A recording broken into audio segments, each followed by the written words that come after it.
Welcome, folks. It's May 7th, 2026, and it's once again time for the WrestleCord News Break. I'm your host, Ryan, and we'll be going over some of the latest headlines in the world of pro wrestling and MMA. Bodyslam.net is reporting today that former IWGP Heavyweight Champion Hiromu Takahashi might be headed to WWE. Hiromu announced in February that he was finishing up his contract with New Japan Pro Wrestling and then heading elsewhere.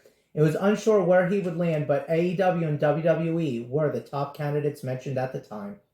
Hiromu is a 16-year veteran of the sport who has held the prestigious IWGP Junior Heavyweight title on 5 separate occasions, along with being a 4-time winner of the annual Best of the Super Juniors tournament.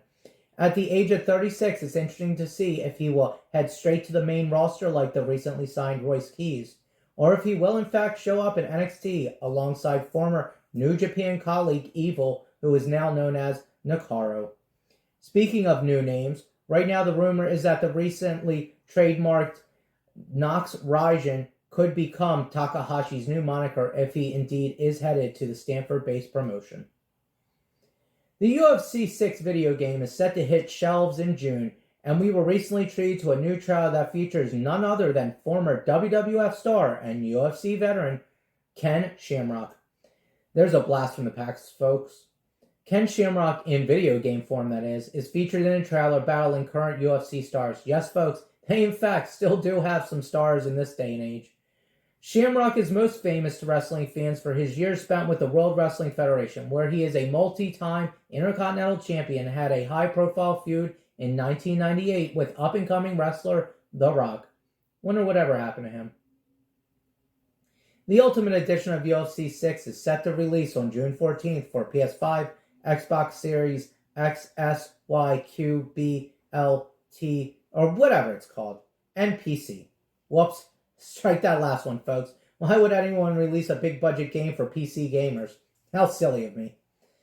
The price tag of that Ultimate Edition sits at $99.99 USD plus tax. So if you hate money and love the same repetitive gameplay you got a decade ago, then run out and pre-order this right now. Hey, it's got Ken Shamrock and Randy Couture. You simply can't beat that. Am I right? Last night, AEW presented a big 3-hour special edition of Dynamite and Collision that took place live in Charleston, South Carolina. In the opening moments of the show, it was announced that the event would be a tribute to the recently deceased former owner of WCW, Ted Turner, who did in fact receive a 10-bell salute, often only used for wrestlers themselves who have passed away. In one of 2 title matches for the night, we saw International Champion Okada retain his title over the bounty hunter Brian Keith, who most recently must have been spending all his time at his second job, as we haven't seen him on AEW television in many months. Now that Dog the Bounty Hunter is out of the way, I guess there's a lot more trailer parks for Brian Keith to scour. Also on the show, Roosh would make quick work of Matty Lowe, who apparently messed with the Bull because he did indeed get the horns. Ricochet, and presumably the Demand, would challenge Jericho to a Stadium Stampede match at Double or Nothing. Jericho's response was to agree and then point out the follicle deficiencies of Ricochet before making him eat a knuckle sandwich. Now tasty. This impromptu meal would lead to the Demand doing exactly what Jericho's new t-shirts described. This was followed by the appearance of the Hurt Syndicate, who do in fact love to hurt people. They would head to the ring and even the odds in Jericho's favor. In women's tag action, we'd see the very busty duo of Mina Shirakawa and Harley Cameron take on the volatile tandem of Chris Statlander and Hikaru Shida. Despite an errant knee to the face from Shida knocking Chris loopy, Hikaru and Stat were still able to pick up the victory. A double Jeopardy match pitted Conglomeration's Orange Cassidy against FTR's Dax Harwood. In the end, the colorful Cassidy was able to get a roll-up victory, meaning now that any 2 members of the Conglomeration can challenge FTR for the World Tag Team Championships. A fun match saw Speedball Mike Bailey get a win over Indie Darling AR Fox.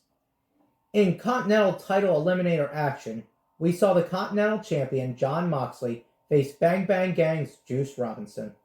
This was a fun bout that saw Moxley once again eliminating another possible challenger for his title. The line keeps getting shorter, folks. In the last match of the night, maybe you might call it the main event.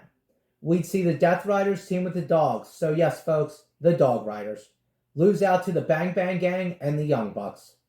This was a wild and fun affair where I see the biggest star being made in Ace Austin. Keep up the handstanding, buddy. I love it. But the biggest news coming out of the show arrived after Darby Allin defeated TNT champion Kevin Knight to retain his AEW World title. Post-match, we'd see MJF emerge on the ramp, once again demanding a rematch for the world title. I thought these were automatic. I guess not. Big Hebrew offered up his scarf, then his Dynamite ring, and finally 1 million buckaroos for a shot at the title. Before Darby would make his own request, he wanted MJF's hair. What he's planning to do with it, I haven't the faintest idea. MJF would leave the stage without giving a definitive answer. Is MJF willing to put his very expensive vanity on the bargaining table to try and get back the AEW World title? Only time will tell. It was revealed late yesterday that WWE President Nick Khan has signed a new multi-million-dollar deal to stay with WWE, keeping him with the company through 2030. I know this news comes as a great relief to so many wrestling fans out there who have been extremely fond of the current product WWE, TKO, UFC, Endeavor has put out recently. Expect more of this fan-centric, wrestling-focused product for the rest of the decade. I, for one, can't wait.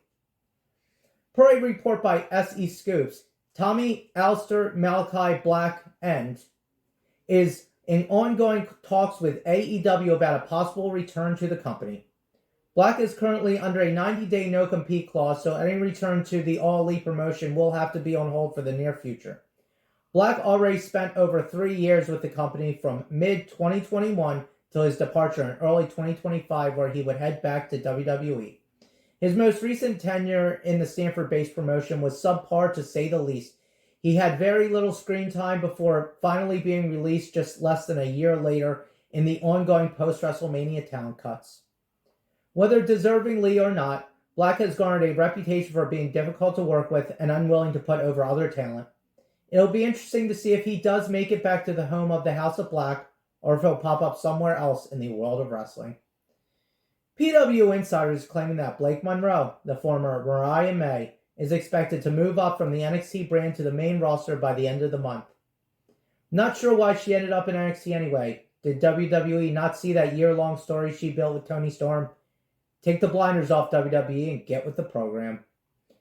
We'll end today's news break with a quick preview for tonight's TNA Impact on AMC.